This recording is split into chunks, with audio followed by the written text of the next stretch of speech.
yang pertama kita belajar dulu ya, kita mengenal dulu apa fungsi-fungsi yang ada di karburator baterai pulsar ya. Jadi untuk yang pertama, lubang 2 di bawah ini ya. Lubang di bawah ini langsung menuju ke spuyer ya, spuyer di dalam pilot jet dan main jet di dalam sini. Langsung menuju ke sana. Jadi kalau misalkan ininya mampet atau anginnya itu nggak lancar gitu, nggak, atau terlalu kecil gitu ya, lubangnya cuma tinggal kecil aja karena banyak penumpukan debu atau kotoran yang lain, biasanya motor akan kerasa lebih boros ya, karena pencampuran udara dan bahan bakar nggak maksimal ya. Kemudian seperti biasa ini gas ya, yang ngatur kupu-kupunya ini, koin kupu-kupunya ini setelan gas.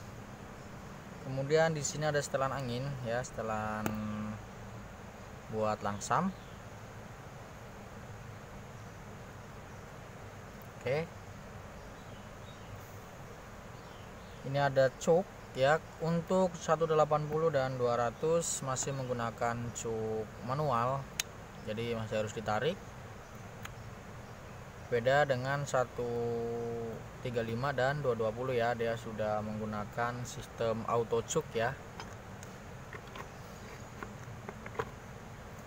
Kemudian lubang yang atas ini dua biji, ini fungsinya untuk menghisap udara masuk ke kepala sini ya,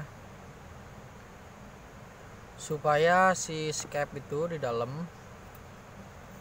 bisa terangkat ya, bisa terangkat. Dan kondisi dari karet vakum juga harus bagus ya, soalnya dia akan mengandalkan angin ya, angin atau kevakuman gitu.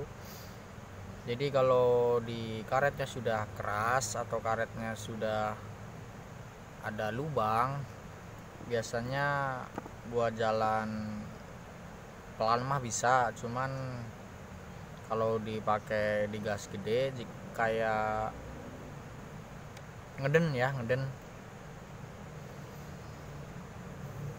Dan ini sudah saya modifikasi jadi ini sih, semi skep ya, jadi nggak perlu nunggu angin ya, jadi tinggal ditarik gas saja dia langsung naik, langsung powerful ya. Kemudian di sini, nah ini ya ada dudukan seperti ini. Ini tempat apa ya, sensor apa namanya, mungkin kalau di motor zaman sekarang TPS mungkin ya, TPS ya. Jadi di sini, di sini ada kayak soket gitu ya, masuk ke sini. Kemudian di sini, di gasnya sini ada semacam kayak karet, kemudian ada magnet ya, kemudian ada magnet. Nah, gunanya untuk apa sih? Nah, jadi ini yang mengatur, sensor inilah yang mengatur kapan nyala busi bergantian ya, mau menyala bebarengan atau bergantian gitu ya. Jadi sensornya itu dari sini ya.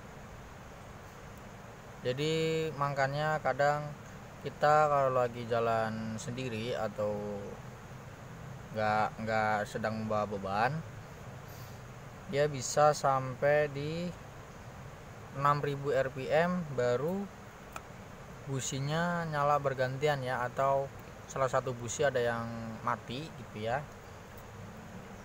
bergantian peran lah istilahnya, businya bergantian peran.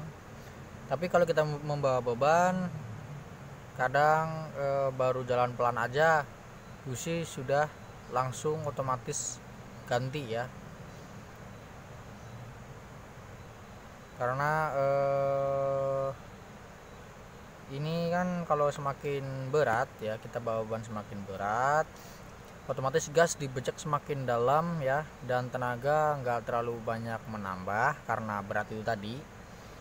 Jadi walaupun pelan karena beban berat atau jalan yang tanjakannya sangat mengerikan pokoknya yang tanjakannya tinggi lah gitu ya, dia baru di 5.000 atau sekitar 5.000-an 6.000-an lah, dia langsung otomatis ganti ya. Jadi kalau untuk businya masih normal, ini nggak akan kerasa sih ya, kita nggak akan kerasa gitu kapan berganti kapan enggak gitu ya. Cuman kalau salah satu busi ada yang mati, dia akan kerasa. Kalau sendirian kita jalan 6.000 aja itu udah kenceng ya, udah lumayan kenceng jalannya, baru kerasa ngebrebet ya karena businya mati sebelah. Tapi kalau kita bawa beban berat atau pas di tanjakan yang tinggi itu kan, dia tenaga belum keluar semua, belum ya, artinya belum lumayan kenceng lah, dia langsung ngebrebet atau langsung ngeden ya, istilahnya ngeden atau apa itulah, pokoknya gitulah ya, ngeden. Jadi digas lagi udah nggak mau, jadi istilahnya kayak kampas kopling habis ya. Ya jadi ini yang ngatur ya, soket yang di sini yang ngatur. Terus gimana kalau misalkan dilepas? Ya boleh ya, dilepas juga bisa, cuman untuk RPM bawahnya biasanya atau langsamnya itu nggak stabil sih biasanya, apalagi kalau kita pakai knalpot ori yang udah dibobok itu kan, yang udah diperbesar lubangnya, itu biasanya kalau turun gas dia meledak-meledak ya. Nah cara makelinya ya kita tinggal setting angin sama setting spuyer aja, cari-cari yang pas aja gitu ya.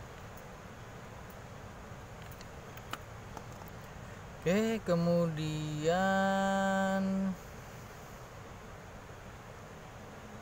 untuk di bagian bawah sini ini pembuangan ya, ini jadi kalau misalkan ada teman-teman yang karbunya banjir atau keluar bensin dari sini ya, keluar bahan bakar dari sini, teman-teman bisa cek di jarum pelampungnya ya. Dan sekarang kita bongkar aja dulu ya. Oke, ini udah kita bongkar dalemannya. Jadi di sini yang pertama ada spuyer ya, 2 spuyer. Jadi kalau misalkan kita mau cuci karbu atau mau servis karbu ya, kita cuci semua, kita buka spuyer-spuyernya ini, lalu kita bersihin. Dan kalau ada bensin banjir, karena kalau ada bensin banjir yang keluar dari lubang sini, itu masalahnya ada di sini ya, di jarum pelampung sini. Kita buka dulu ya.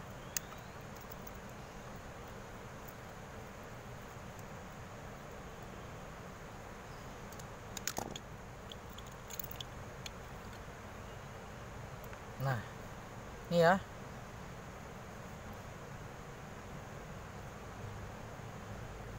jarum pelampung ini ya,